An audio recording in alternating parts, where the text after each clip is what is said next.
Ryan, last year Michigan's defense seemed to be in man coverage almost 100% of the time. This year they seem to be mixing it up a little bit more. Can you just speak on what differences you've seen from them schematically on defense this year? Yeah, they've gone to a lot more zone, and but they mix it up, and Coach Brown does a great job of that. He's always had a lot of different coverages and a lot of different looks, and I'm sure we'll see a lot of them on Saturday. Front row right, Austin. Ryan, when Justin went down late in the fourth quarter, I saw him, he bounced back up, but what kind of conversation was that? Was your heart in your throat a little bit? Take me through that process there. Yeah, no, for sure. Anytime you see your starting quarterback on the ground, it's not a good feeling, but he was able to shake it off and kind of run off the field, and so we expect him to be fine. With that volume of carries, is that just this when you get in those big games, you hold nothing back? Is it too many for him, do you think? When you watch the film, what did you think of that amount of rushing attempts? Yeah, no, I thought when we play in big games like that, we certainly rely on him to run some, and it's not typically quarterback design runs, although we have some of those. A lot of them we're reading somebody, and based on what he does, he can either keep it or run it. And then some of those are scrambles, when you look at his numbers. And he does a great job extending plays. But, Penn State kind of forced him to run the ball a little bit, and he did a great job. Other than the 2 turnovers, I thought he was unbelievable. And so, we'll continue to do that when we think it's appropriate. Second row middle, Steve. Yeah, Coach, just curious, you coached under Coach Meyer for 2 years with his schedule of this week and how to handle it. Are you tweaking anything? What does Thanksgiving look like? Senior tackle, do you guys still do that? Just how does this week, day by day, break out? Yeah, just because of, like you said, the holiday, we keep Tuesday, Wednesday pretty similar. We have our family dinner Wednesday night, and then we get in here early. Coaches work late Wednesday night. We get in here early and practice Thursday. And then, we do our senior tackle and then let everybody get home for Thanksgiving and then go right back at it Friday. So pretty similar to what we've done in the past. Right next door, Bruce. Growing up in New England, what was the rivalry that you as a kid and, liking football, what were some of the rivalries or the rivalry you focused on? Yeah, growing up, it was mostly the pro sports because that's where I was from in the Boston area. And, it was Red Sox, Yankees. It was Celtics, Lakers. The Patriots really didn't have too many rivals at that point. But, that was kind of it. But certainly growing up, that was kind of your identity was that. And definitely with the Red Sox. Every time somebody wears a Red Sox hat back home, that's, who you are. And certainly can relate that to everybody who grew up in the state of Ohio and when they put the Block O on. There's been a shift in this rivalry toward the Ohio State side since Dressel was the coach here. He largely got it done with Ohio guys. When you're bringing guys in from out of state, how do you get them to understand the priority that this rivalry is to the school? In recruiting, we talked to them right from the get-go, and that's one of the reasons why some people come to school here is for the rivalry because we make such a big deal of it. As you guys know, when you walk in the building, it's all over the place, and we talk about it all the time, and we talk about it in recruiting in all different areas, whether it's strength and conditioning or football or anything other areas. And so, it's something that you just ingrain, and then the more these guys are in the program, the more they get it. And we still have a huge majority of our guys are from the area, so they get it and they talk to the guys about that. Second row right, Kyle. The big matchup in this game the last few years has been your offense and Don Brown's defense. And you guys coached together at Boston College for a few years. Just curious how close you guys got there and if he's been someone you've stayed in touch with at all. Yeah, so he actually coached against me when I played, and then coached my brother at UMass, and then we coached together at Boston College, and now get an opportunity to coach against each other in a huge rivalry game, which makes it hard, but nothing but respect for his background and what he's done defensively over the years. One of the best guys in the business. And then growing up in New England, do you have memories of this game at all? Anything in particular you remember growing up about the Ohio State-Michigan? Not just that, it was always on this weekend, and, it was almost heated rivalries, and just remember watching it. And I remember being in a hotel room watching when Curtis Samuel, scored in double overtime. Just so many memories of what this game means, and, it's no mystery throughout the country that it's the biggest rivalry in all sports. Fourth row middle, Patrick. Ryan, Bruce asked you about integrating players and kind of following up on Kyle's side. How did you get into it when you first arrived here to what this meant, being that you grew up watching it, but it's different. Yeah, no, I think for the first I don't know 6 months, my son and I, when we came in the building together, we'd sit there in the front atrium and we'd watch that video of the season before, and just as you get here, you start to live it every day and you understand it. And Coach Meyer certainly talked about it all the time, and learned that way, and then being in the game twice, and the respect that I have for the rivalry is off the charts. It's just one of the reasons, and makes it so special to be at Ohio State. Third row right, Rob. There's a lot of reasons this has been lopsided since early 2000s, but is there a secret sauce that's involved in this? And what did you learn from Urban? You mentioned it just a second ago. What specifically, if anything, and how to handle this? Again, if you're working on it all year, then you're prepared. Whether you've worked on it in the spring, you've worked on it in the preseason, you have certain periods that you set aside just to work on the team up north. You talk to your guys all the time about what it means, and so they understand coming into the game what to expect. It's always on the schedule that way. We have the countdown in the building, and so I think everybody understands the importance of it. That's the first thing, and I think when you're just talking about the game itself, it just goes back to the fundamentals and taking care of the football, executing the game plan, giving them a good plan that they can execute. And being on the road is a little different than being at home. We're gonna have to handle that, and being loud and the crowd noise and everything else. So we'll handle that today and make sure we pipe in the crowd noise during practice and show composure there. But it's just gonna come down to winning the one-on-one battles in the end. I want to get your reaction on this. There's several surveys out there, Buckeye Nation.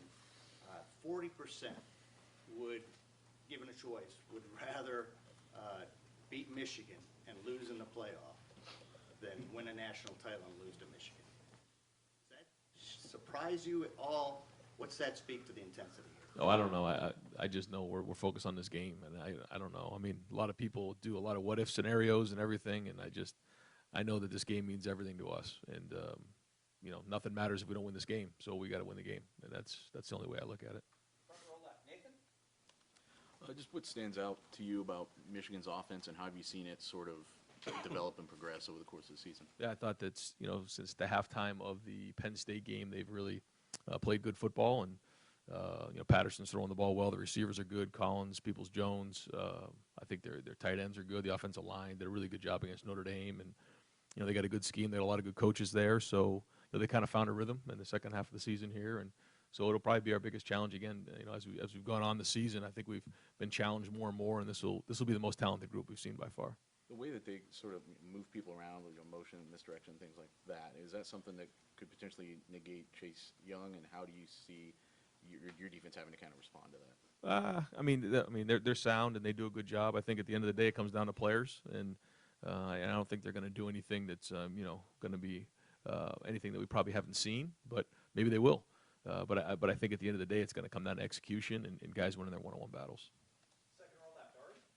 Hey, Ryan, last year you guys had a huge recruiting battle head-to-head with somebody in this state with Harrison. But over the course of the past 7 years, it doesn't seem like you've butted heads with Michigan at all on the recruiting trail, whether it's in this state or not. Are you ever surprised by how little of a presence they have in Ohio on the recruiting trail, based on just the fact that they've won a lot of games and have traditionally done that? Well, we take a lot of pride in recruiting the state of Ohio, and then we put their recruiting list on the board and compare our guys to theirs, just about every day, every week, and that's something that Mark looks at every day, and that, again, that's part of how you live this rival, is you compare yourselves every day against them, and we take a lot of pride in the fact that we recruit Ohio at a high level, and we're very competitive, but they do a good job too. They have good recruiters and obviously a wonderful program, so it's always a big challenge, and that's why we go at it every day. My next question was about how the recruiting board, or their recruiting board, is on your wall. What can you learn from that? How long has that been going on? And as the head coach of this program, I'm assuming you've had to transition into the role of understanding what the entire strategy is and being in charge of that. What do you learn from it? It's been there since I got here, and it just gives you some awareness of where we're at, and the battles, like you said, that we're in against certain guys, and we rank our people, and we just want to always know exactly who those guys are because we know we're going to be playing them, and that's what's important, in recruiting. Sometimes you don't worry about the guys you don't get; you worry about the guys you do get. But when you're playing, or when you're going up against a team up north, you're going to be playing against them, so it does matter who you don't get, and so we just look at that very carefully. Do you ever make decisions in recruiting based on what's on their board? It influences us, sure. Right next door, Bill? Ryan, everyone saw what you guys did last year against Michigan's defense, 62 points against a unit of that caliber, and it seemed like a lot of it was stuff you had in to beat man-to-man coverage, and obviously Michigan has adjusted its defense. But I'm wondering how you've seen every defense you've played adjust to you guys since you did that, and in turn maybe how that shaped your offensive plan this season. Yeah, I mean, this is a whole new year, so we look at the film a little bit to see what they did and everything like that. But they're going to make adjustments on all that stuff. They're very well coached, so we really don't look at that much at all. We're really looking at this year, kind of what we do, what they're doing. Their personnel is very different now, and what he's doing is significantly different. So, yeah, I mean, guys are kind of on a week-to-week basis, they look and see what we're doing, and they try to stay a step ahead of you. But that's the evolution of a season, and once you get more and more games on film, then they make the adjustments from there. I guess maybe to reword that, what percentage of zone coverage do you think you all see this year, and how does that compare to last year? Probably pretty similar. Yeah. It's not different after you put 62 on Michigan. No, I mean, I just think that all of those plays weren't against man-to-man. There were some, but he mixes up his zones, and there was some zone in there too. And Justin and Chris both were talking about executing the deep ball coming off the Rutgers game. Looked like maybe one or two were underthrown last week, and I can't imagine it's an issue of arm strength with Justin. I'm just wondering, when a guy has an arm that is that strong, can it be any harder to calibrate it to make sure you're putting that ball in the right place, and maybe could you overcompensate and end up leaving it short a little too much? Yeah, the first one we were, it was a calculated throw that we wanted to really shoot down the field, and Chris is so fast that he kind of outran his arm on that one to the field. That was a big ball. The other one, to me, it was a little bit more. He had to move in the pocket because somebody flashed in his face, so it didn't come out on rhythm like we like. So typically it's just a timing thing. Justin has a very, very strong arm, so it's usually in the pocket, so that's why we want to firm up that pocket so the ball comes out on time.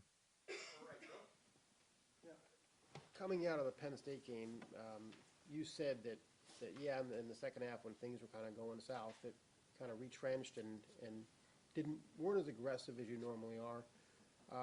In hindsight, do you think that was the right thing? Does it inform anything you might do this week against Michigan, knowing that it's probably going to be a close game, or it's going to be a tough situation?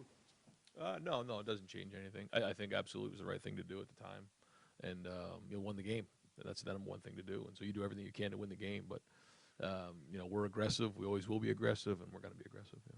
And in terms of what this game means to you, you've always said you don't feel pressure here, you feel opportunity, but you took over for a coach and went 7-0, your first game against Michigan. How are you approaching this game for you personally? Yeah, I mean, I'm trying to do the best I can to make it like every week, although we all know it's not, and do a little extra here, do a little extra there to make sure that we're covering every single scenario we can, making sure we're letting the guys have a great plan. But if you start to overdo things, then you can get yourself jammed up, and that's why all the work gets done ahead of time.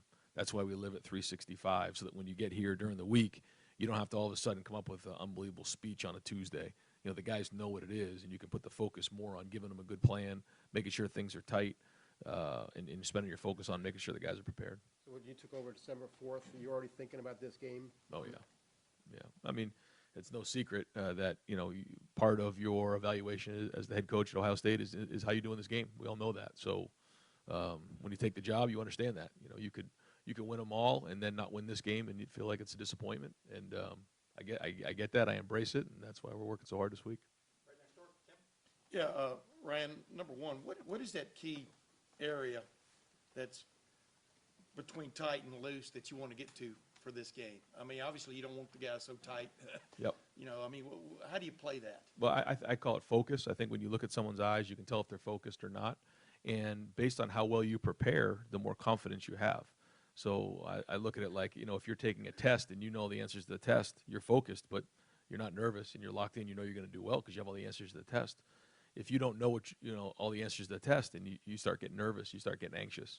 But as long as our focus is right and we understand that, which I'll be shocked if it isn't, and we prepare the right way, that gives us our best chance to be successful. And the other thing, I mean, we don't get to talk to these two guys this week, but Greg Madison and Al Washington Jr., how special a week is this for them, considering where they were a year ago? And how much do you lean on them for insight? Here and there, but they're busy getting their side ready to go, and I'm sure there's a range of emotions, and certainly when they get on the bus and head up there, there'll be even more.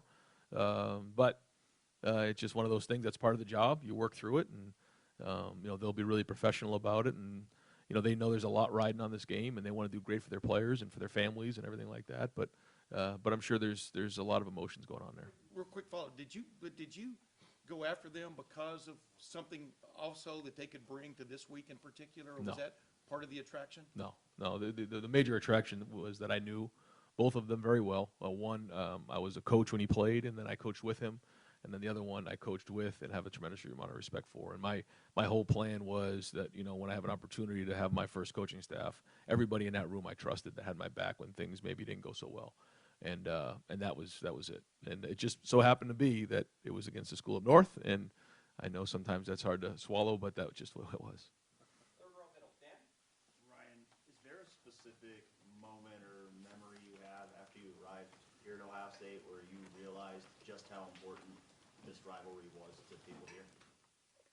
I don't think it was just one moment. There's a lot of moments, just because it's every day. It's every day in the Woody. It's when you recruit. It's everything. So I don't think there was one moment, but there's a lot of moments. The most memorable, I think, for me when I tell the story is that, when they talk about throwing out the records and that anything can happen in this game was just what happened at JT, and I was kind of, we're preparing, we're getting ready to play in that game, and right as the ball's about to kick off, I hear JT's hurt and he can't go back in the game, and the game hasn't even started yet. And I said, okay, well, here we go. We're in the rivalry game. So, had to adjust there, and then, he played in the first half, and then Dwayne had to come in and go win the game. And that just goes to show you, there's no records in a game like this. It's a rivalry, and anything can happen. So, buckle up and get ready. How excited is it for you personally to be going through this rivalry week as a head coach for the first time? Yeah, it's exciting. I don't know if that's the number one emotion right now for me. There's just so many things going on. But once we get closer to the game, I'll get more and more excited to play the game. But right now, the focus is just on getting our guys ready, preparing, make sure the game plan's right, making sure practice is right, making sure our guys are healthy, and just making sure everything's in place to give our guys the best chance to be successful. And then as we get closer, the competitiveness starts to ramp up, and you get ready to play. Front row left, Doug? What did it tell you about Chris Olave last year for him to have 2 touchdown catches in the Michigan game like that and sort of bust on the scene in a game that important? What did you learn about him? Well, I think you learned what followed after that, which is that he's a great player. I don't think anybody really knew up until that game what he was capable of, and then what you've seen afterwards is what he is capable of. So,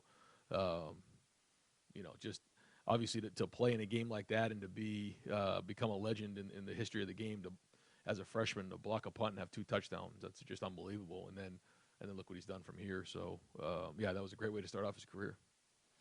Talking about the way, obviously it does seem like Michigan is playing more zone this year. Ohio State was a time when Ohio State was playing press man pretty much every snap several years ago, and now you guys mix up coverages. In today's day and age, do you feel like most defenses have to give different looks at this point? Can a good college team really come out and say, we're playing man, we dare you to beat us, or is it just hard to do that? Yeah, teams do, and teams like to change it up. I'll say this, nobody gives more looks than Don Brown when it comes to different looks. He takes a lot of pride in that. I know that, and over the years, his different teams, they'll play more zone than man. They'll play more zone than or man than zone. And what he does a great job of is he puts his guys in position to be successful. And so again, some of those things last year, maybe it seemed like, man, they were still zone. And so he changes it up, and he does a great job. And I know he's going to do another good job this weekend. And this is repeating a question you've been asked a million times. Everybody grows up with stuff. The two previous head coaches here grew up with this. Jim Tressel and Urban Meyer could tell stories of when they were a kid, and they did, about Ohio State, Michigan. You didn't grow up in Ohio. It doesn't disqualify you from being the Ohio State head coach or from this rivalry. But I don't know, can you just explain when you come to learn about something as an adult, right, that maybe it's not in you, but I think maybe on some level, you know, you have a different appreciation of it because it's not necessarily in your blood, but man, when you start learning about it, you do start understanding it. Just that process for you, the history of it, the intensity of it, because you really did come to it more as an adult. Yeah. Well, yeah, and I think that for me, to see what this means to the people of Ohio and the Buckeye Nation, that's, to me, where it really hits home to me, and it strikes at my heart strong, because I just see that this is everything. I just know that, you know, the Ohio State football team means everything to the people of Ohio. It runs deep in their blood, and it's who they are. It's their identity. It's their pride. And to be the head coach of the football team, that's just an unbelievable responsibility, and that's why we stay late at night. We come early in the morning and make sure we do everything we can to make sure we're successful in this game, because it means so much to so many people, and I take that to heart. Far left, Lori. You were asked about sort of your history with rivalries as a sports fan, but you were a football player yourself. What's your experience with rivalry games in terms of your play as a quarterback? You know, when I was in college, we had a rivalry against Maine, and that was big. Back in New Hampshire, we had that. We fought for the musket. That was the prize, and so that was a big rivalry for us. And then growing up, there was a lot of, you know, in our town of Manchester, New Hampshire, we have about 100,000 people in 4 high schools, and there was rivalry games, crosstown rivals, things like that. We played our Thanksgiving Day. It was called the Turkey Bowl. In Gill Stadium in Manchester, New Hampshire, and that was a big time. You know, everybody in the city would come out for those kind of games, and so those are kind of my experiences.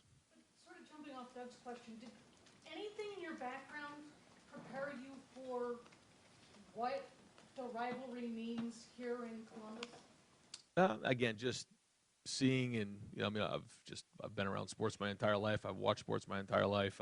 That's what I've been since I could remember. I could walk. Is just being a part of everything and seeing what it means to so many people. But again, growing up for me, it was more of the pro teams, because that's what I saw, and it was still everything. I remember, you know, family members crying when the Red Sox, you know, were in the World Series and the ball went through Bill Buckner's legs, and I mean things like that. You remember, because that's the way life was, and you know, going into the Garden to watch Bird go against Magic Johnson and those type of things, and those are the reasons why you become a coach, is to be in those kind of environments, and this is what this is here. Yeah. Right next door, Matt. The ball security issues from last week, you haven't had them really all year.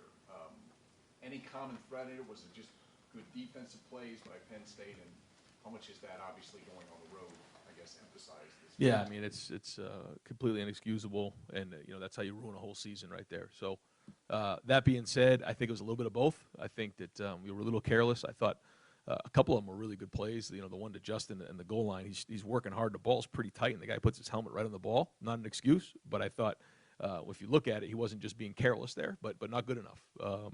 We score right there. You know, the game could be completely different, and it wasn't. And then the two fumbles there between J.K. and Justin there in the third quarter, again, inexcusable. Were they good players or not? Who knows? All I know is they can't give up the ball. And we give someone the football, we put the whole team's trust in their hands and the future in their hands, and they know that. You know, they know that. So it's something that, you know, they're not great champions. They were warriors. They both played real tough, and they played really good. But you know, if you give up the ball, you're not a champion, and you put our team at risk. So you know, we talked about it, and we're going to get it fixed. Michigan's run defense, early in the year they with Wisconsin, which a lot of teams do, but it looks like statistically they've shorted up. What do you see when you look at them? Because that's running game is obviously a big part of your offense. Yeah, I mean, I think that they were kind of finding their way early in the season, and they've found a rhythm now. Again, I think probably since the second half of that Penn State game is when they caught their rhythm. You know, Wisconsin did hit some runs on them early with Taylor, but they're good. They found their way, and you know, he's done a good job of getting the guys in the right positions to be successful. Front row left, Mitch. Coming off that a little bit, Shea Patterson's playing his best fall of the season. When you look at tape of him, can you tell why that is? He's doing anything different? What's going on with him? No, I don't really know. You know, I'm not there, so I don't know the dynamics of what's going on. So it's hard to tell when you don't know people. But I do see him being more confident, and I see, you know, a group that feels like they found an identity, and they got really good receivers, by the way. You know, I mean those receivers are talented, and offensive line's giving them time. So, I don't know exactly what made them all click, but it seems like it's going well right now for them. Fourth row middle, Wyatt. I'm going off of Doug's question about Chris Olave's performance. How important is that type of performance in that large of a game for a freshman player and developing him? Well, I just think it gives him confidence that if he can do it in that game, he can do it in any game, which he's kind of shown that he can do. And so, what a great opportunity to step up in a big time rivalry game. Then again, this year, who's going to be the guy who steps up and becomes a legend in Ohio State football history? You know, that's what's fun about playing in games like this. Folks, we have just a few more minutes. Just FYI, second row left, right, Tony. Right. What was your record as a starter when playing for the Musket? Ooh, I think I might have been 1-2. I think. Yeah, I got to check to be sure. It was a while ago. That was a while ago. I was going to ask you for your most distinct Michigan memory, but it sounds like it was the start of that 2017 game.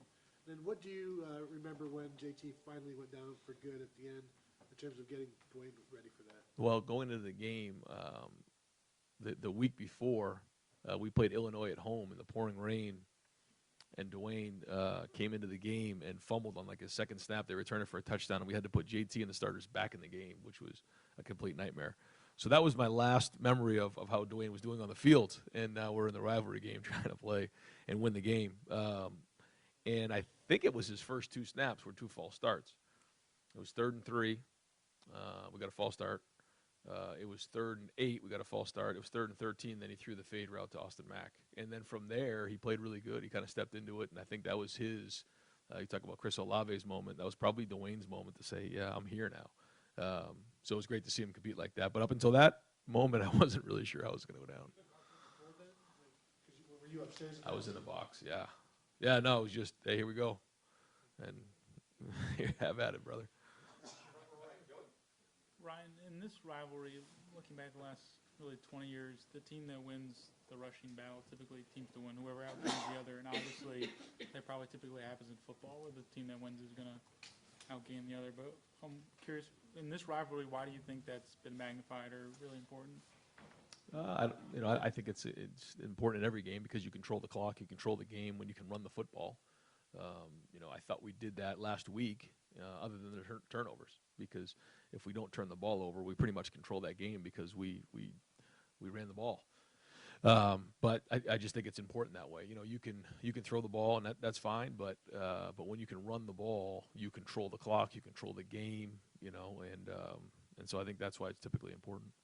And Jonathan Cooper announced last week that he's going to pursue a red shirt, so he can appear in one more game. How do you guys determine where he comes back, how he fares during the week, what game you want to use him for?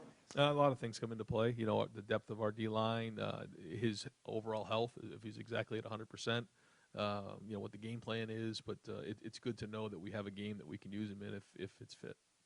And then certainly, he's going to play another game this year. We just don't know exactly which one yet. Ryan, in regards to having Al Washington and Greg Madison on your staff, how much advantage do you think that gives you from a game planning perspective in terms of maybe what Don Brown might be thinking on Saturday? Not much. I mean, it's a different team. They're a different team, and there's a couple things here and there, but for the most part, you just watch the film and you got to figure out what your guys can do. Sometimes that stuff gets overrated because you start to overthink things. I mean, those guys, obviously have their hands full on the other side, so they're busy over there. Over here to the right, Don. You study these guys year-round. You know what they're about. You know what all the players are about. How good is this team that you're going to face, and is this the best club you'll face this year? It's the most talented, and we'll see. I mean, they have the ability to be as good as anybody in the country, when they're playing well, and so I think they're playing their best football now, and certainly we're going to get their best shot on Saturday. And final questions over here to the right, Blake. From the time that Urban stepped down until he gave you the whistle, what was that, after the Rose Bowl? Was there anything he said to you one-on-one about this game? No, but just because I think we talked about it all the time, you know, during those 2 years was just how important it was. And, you know, we were coming off of the heels of the rivalry game last year when, you know, we played very well on offense. So, you know, in the time that we had put into that game plan, and I think he understood that, you know, how much I appreciated, you know, what he did to build this rivalry up in his 7 years here and what his record was. And to think that, you know, he's 7-0 is just completely overwhelming sometimes. But all you do is you just put one foot in front of the other and you just keep working. And that's all we've done. That's all our coaching staff has done. That's what I've done. And we're going to do the same thing this week.